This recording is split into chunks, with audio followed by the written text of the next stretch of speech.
क्या सिर्फ शराब पीने से किडनी खराब होती है? नहीं, ऐसा नहीं है। किडनी की खराबी के लिए जितना शराब जिम्मेदार है, उतना ही ब्लड प्रेशर की दवाएं, डायबिटीज़ की दवाएं, दर्द की दवाएं और एसिडिटी की दवाएं जिम्मेदार हैं। हमारे आसपास बहुत से लोग हमने देखे होंगे जो कभी शराब नहीं पीते थे, लेकिन उनकी किडनी खराब हो गई। किस लिए खराब हुई? उसका कारण यही दवाएं हैं।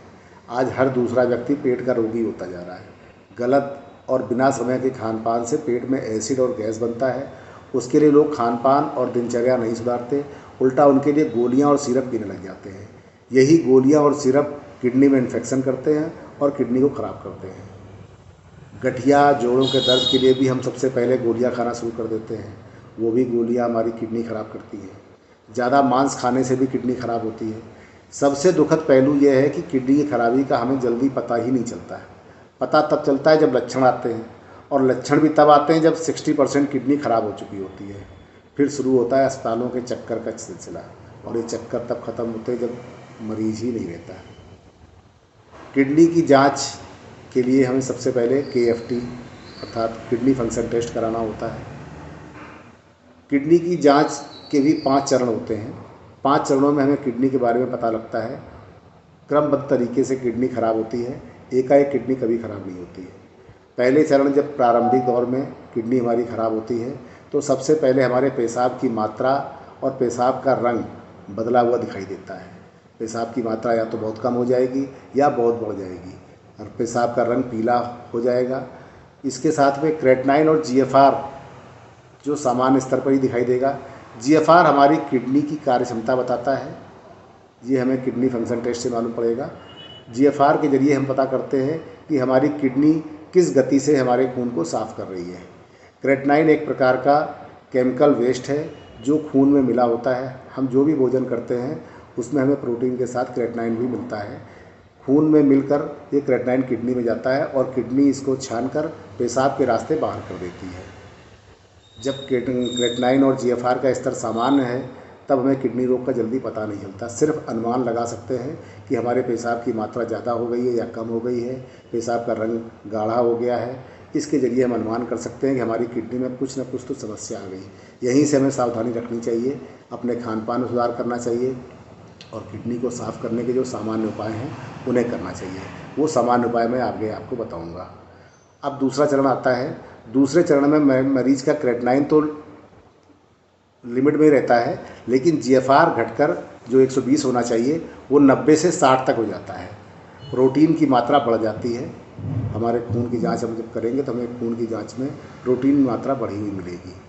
जो शुगर के मरीज़ हैं उनकी शुगर भी बढ़ने लग जाती है, दवाएं उन पर असर नहीं करती। BP के मरीज़ का BP बढ़ने लग जाता है। इस समय तक हमें मान लेना चाहिए कि हमारी किडनी 40% खराब हो चुकी है। अब आता है तीसरा चरण। इसमें GFR जब हमारा घटकर 60 से 30 के बीच आ जाता है, अर्थात जो हमारे खून की साफ़ करने की गति है किडनी की वो लगभग आधी रह गई है। इसमें हमारा क्रेटनाइन बढ़ने लग जाता है। तब हमें किडनी की बीमारी का पता चल जाता है। इसमें मरीज़ की खून की कमी होती है, खुजली होना शुरू होती है, ब्लड प्रेशर बढ़ने लग जाता है, पेशाब में पीलेपन के साथ यूरिया भी आने लग जाती है, और हमको किडनी के बारे में पता लग जाता है कि हमारी किडनी काम नहीं कर रही है। इस समय तक आते आते किडनी हमारी 60% खराब हो चुकी होती है। लेकिन यहाँ पर भी एक बात है कि अगर हम अपनी जीवन शैली में सुधार कर लें, अपने खान पान में सुधार कर लें और कुछ उचित दवाएं लेते रहें, तो इससे भी हमारी किडनी को बचाया जा सकता है।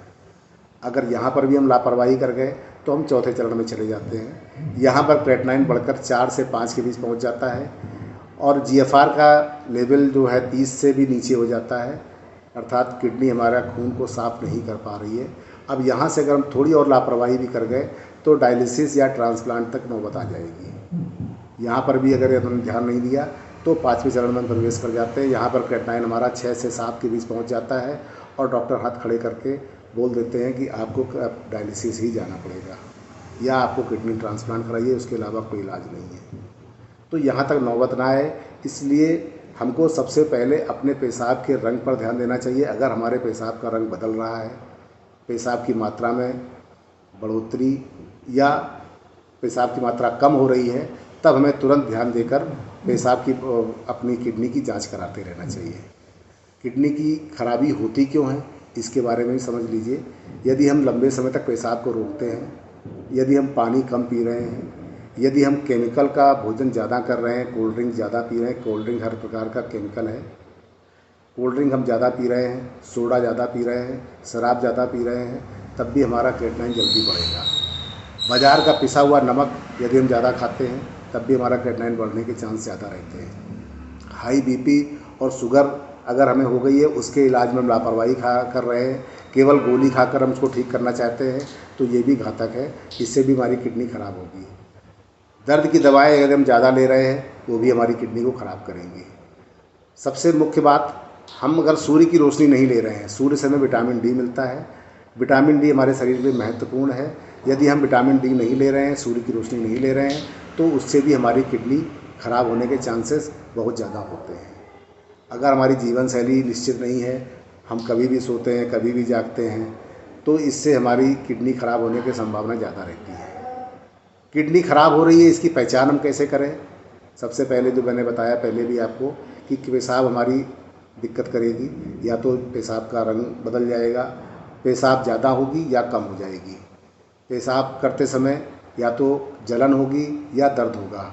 लेकिन ये दर्द और जलन हमें किसी इन्फेक्शन के कारण भी हो सकता है। ज़रूरी नहीं कि हमारी किडनी खराब होगी तभी हमें दर्द और जलन होगी, ये किसी इन्फेक्शन के कारण भी हो सकता है। पेशाब का रंग अगर ज़्यादा गहरा हो गया है तो इस कारण से भी दिक्कत आ सकती है। पेशाब के रास्ते खून भी आ सकता है, हाथ पैरों में सूजन आएगी, पैर घुटने के नीचे सूज जाएंगे, इसे भी किडनी खराबी का लक्षण समझना चाहिए। हमको थकान जल्दी हो जाएगी, चिड़चिड़ापन, कमजोरी और हमें कंसंट्रेशन में दिक्कत आएगी। मुंह से बदबू आना शुरू हो जाएगी और पीठ के निचले हिस्से में कमर के पास दर्द भी हो सकता है।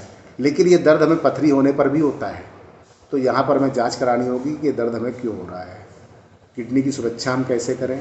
इसके लिए सबसे पहले जो मैंने बताया आपको कि आपको सूर्य की पर्याप्त रोशनी लेनी होगी, जिससे हमें विटामिन डी मिलता रहे। इसके अलावा हमें हरी सब्जियों का सेवन ज़्यादा से ज़्यादा करना होगा। हमारे शरीर में किडनी सुरक्षित रहे, इसके लिए हमें पानी भी पर्याप्त पीना होगा और फाइबर युक्त भोजन हमें ज़्यादा करना है। फाइबर युक्त भोजन का मतलब है भोजन में सलाद का इस्तेमाल करें, प्याज, टमाटर, खीरा, ककड़ी, इस तरह के जितने भी भोजन में फाइबर ज़्यादा होता है उसका इस्तेमाल हमें ज़्यादा करना है। अगर हमारे कभी पथरी की समस्या हो गई है तो हमें विटामिन B6 से युक्त भोजन जो है उसका ज़्यादा करना चाहिए सेवन। उसके लिए हमें दही का भी सेवन करना चाहिए, दही में चीनी मिला करके भी हम ले सकते हैं। विटामिन C भी हमारी किडनी के लिए अच्छा होता है, इसके लिए मैं खट्टा इस्तेमाल करना चाहिए, नींबू पानी ले सकते हैं, नींबू का सेवन करते रहें। इसके साथ में किसी भी रूप में खटाई हमें लेते रहना चाहिए, इसे आंवला भी ले सकते हैं, संतरा भी ले सकते हैं। इससे हमें शरीर को विटामिन C मिलता है, इससे भी हमारी किडनी की सुरक्षा होती है।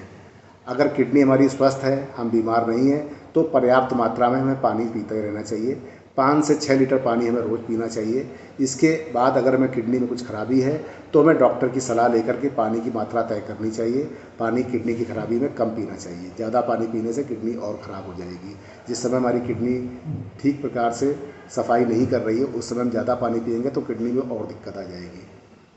नमक के रूप में हमें शुद्ध नमक का सेवन करना चाहिए। शुद्ध नमक में आप सेंधा नमक भी खा सकते हैं, या अगर समुद्री नमक ही आपको खाना है तो बाज़ार में खड़ा नमक आता है, उसे लेकर आप घर में पीस कर खा सकते हैं। आप बार बार बाज़ार से पिसा हुआ नमक लेकर आएंगे, उसे खाएंगे तो उससे आपकी किडनी 100% ख़राब होनी ही होनी है। प्रोटीन आपको ज़्यादा नहीं लेना है, अपने शरीर की कार्य क्षमता, अपने कार्य प्रणाली के हिसाब से ही आपको प्रोटीन खाना है। बहुत से लोग देखा है कि जो काम नहीं मेहनत वाला कर रहे हैं, इसके बावजूद भी प्रोटीन ज़्यादा खा रहे हैं, तो ऐसा प्रोटीन खाने से आपको नुकसान ही होगा, आपको फ़ायदा नहीं मिलेगा। आपके शरीर का जितना वज़न है उसके हिसाब से ही आपको प्रोटीन का सेवन करना चाहिए। खीरा, ककड़ी, गाजर, पत्ता गोभी, लौकी, आलू, तरबूज, इन सब का सेवन ज़्यादा से ज़्यादा करें। सब्जियों में आप तोरई है, लौकी है, टिंडा है, धनिया है, परवल है, पपीता है, कच्चा केला है, सेम है, सहजन है, ये सब ज़्यादा से ज़्यादा प्रयोग करें। अंगूर, मौसम के समय आप अंगूर का सेवन ज़रूर करें। अंगूर के अंदर एक गुण होता है, ये हमारे शरीर से जितने भी विषैले तत्व होते हैं उनको बाहर करता है। एक और अच्छा उपाय है मुनक्के। मुनक्के आप रात में 7 से 8 मुनक्के पानी में भिगो दें। इन भीगे हुए मुनक्कों को आप सुबह उठकर उनको खा लें और इसका पानी भी आप पी सकते हैं। इससे आपकी कब्ज़ भी ठीक होगी और आपकी किडनी को भी फ़ायदा मिलेगा। जामुन और करौंदा, इस तरह के फल ये भी यूरिक एसिड और यूरिया को बाहर निकालने में मदद करते हैं, इनका भी सेवन करते रहना चाहिए। आपके रोज़ के आहार में दही और मट्ठा, जिसे छाछ बोलते हैं, उसका भी सेवन करें। इससे भी आपके मूत्र मार्ग में कोई भी संक्रमण कभी नहीं होगा। और 35 साल से अगर यदि आपकी उम्र ज़्यादा है तो आपको अपने बीपी और शुगर की जांच नियमित कराते रहना चाहिए। बीपी या डायबिटीज़ के लक्षण मिलते हैं तो उसका उचित इलाज करें, आप लापरवाही मत करें। एक बात का ध्यान रखें, एलोपैथी में किडनी रोग के लिए डायलिसिस या किडनी ट्रांसप्लांट के अतिरिक्त कोई उपचार नहीं है। किसी भी दवा से आप किडनी को ठीक नहीं कर सकते हैं, इसलिए आप किडनी के विशेष ध्यान दें। किडनी सुरक्षित रहेगी तो आप सुरक्षित रहेंगे। इसके साथ किडनी के कोई रोगी अगर हैं तो वो मुझसे सीधे संपर्क भी कर सकते हैं। आपको ये जानकारी अच्छी लगी है तो इस जानकारी को लोगों को आगे भेजें।